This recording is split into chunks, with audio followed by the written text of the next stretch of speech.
with an optimistic mindset. Looking further into opportunities, there was a lot of literature that supported student choices.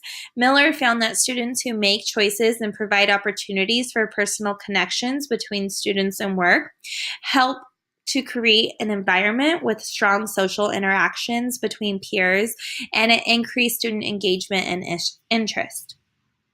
Richards and Perkins found that building a classroom environment and culture of thinking helps to improve students' reasoning abilities. This was a common topic between all pieces of literature that I found. As you can see, O'Brien, Makier, Fieldings, Wells, and Hillman discovered that teachers who demonstrate momentum for inquiry-based and support will better support students who build their dispositions and development of growth mindset characteristics. When students are given the opportunity to explore answers, collaborate, record, and experience literacy and a new aspect, they are more likely to be engaged and intrinsically motivated. That was Flowett, Messier, and Kuchovia that found that out. So looking further into phase 1 of the action research plan, I'm talking about the implementation of growth mindset, independent stations, and really looking at collaboration skills and support. So based on the literature, I've created this action plan, which is phase 1. I want to make sure that I'm creating a growth mindset corner within my classroom so students have a great opportunity for reciting growth mindset chants, songs. They can read the posters. They can help support one another and have a physical space within the classroom to remind them of growth mindset. And then additionally, throughout the day, we'll help remind each other of it. To help the students understand the posters and ensure that they're actually comprehending the content, I have created songs and hand motions. We have, throughout the school day, made sure that there is time each time we take the time each time a student says a phrase such as "I can't do this" or "this is too hard." We stop and remind each other of the power of yet and to rephrase those statements. So this is difficult right now, but I can't wait until I can finish it and understand it all the way. Students have had explicit growth mindset lessons where they practice working together to help strengthen their collaboration and social skills. Students are strongly encouraged and given explicit time in lessons to help them practice asking peers for support and how to work independently in an efficient and successful manner. During the first phase, students are slowly building stamina during independent workstations. They are encouraged to turn to their peers for support and help if needed. In the hopes of promoting peer relationships, students will be more effective with time because they rely on their peers for support rather than instantly coming to ask me for help as soon as they sit down. During the whole group lessons, I have provided an abundance of opportunities to assist students in exploring an inquiry because students need extra practice when it comes to open-ended questions and how to properly communicate with each other. For phase 2 of the action plan, I incorporated technology and motivation, both intrinsic and extrinsic, to examine the effects it plays on my students. We incorporated more technology within all aspects of the classroom, but in particular within science and reading. I picked science because it's a subject area that as a teacher I'm lacking, and I want to create more exciting classroom environment and provide more well-rounded science education to my students, while I also want them to feel motivated to learn science and be excited about it. Science is a subject area that needs more technology. It's technology-based anyways, so being able to incorporate more technology, I think, will really help my students and strengthen their understanding of science. And then for language arts, I chose language arts because I really want them to increase their sight word recognition and promote more interest in reading, which led me to the 2 apps that we use. So for science, we used Mystery Science, and then for language arts, we used RazKids and iExcel. These were to help us incorporate more technology, so these are 2 apps that we use throughout our new subject area throughout the day.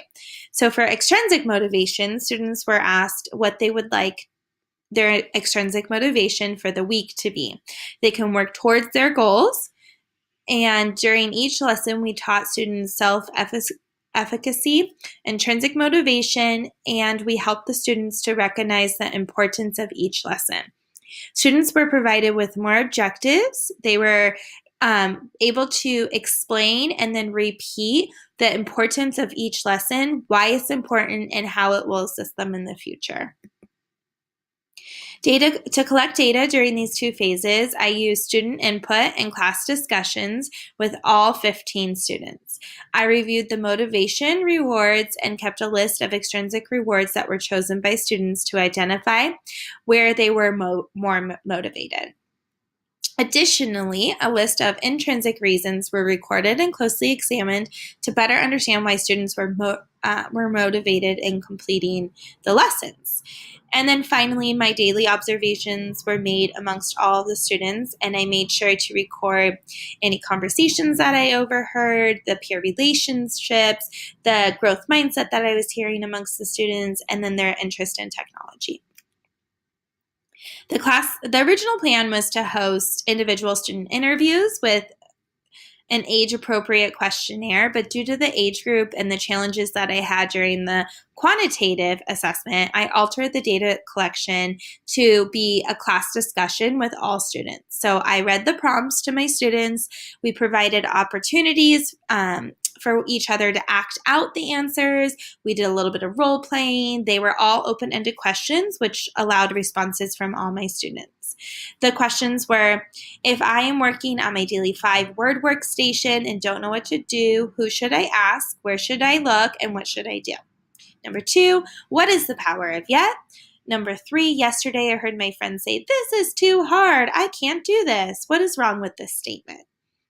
And number 4, I would sit down at my desk and I would be working independently, and then I would say out loud to the students, I don't know what the directions are. I don't know what to do. And I would just sit at my desk and I wouldn't do any work. And then I would ask the students, what should I be doing instead of just sitting here?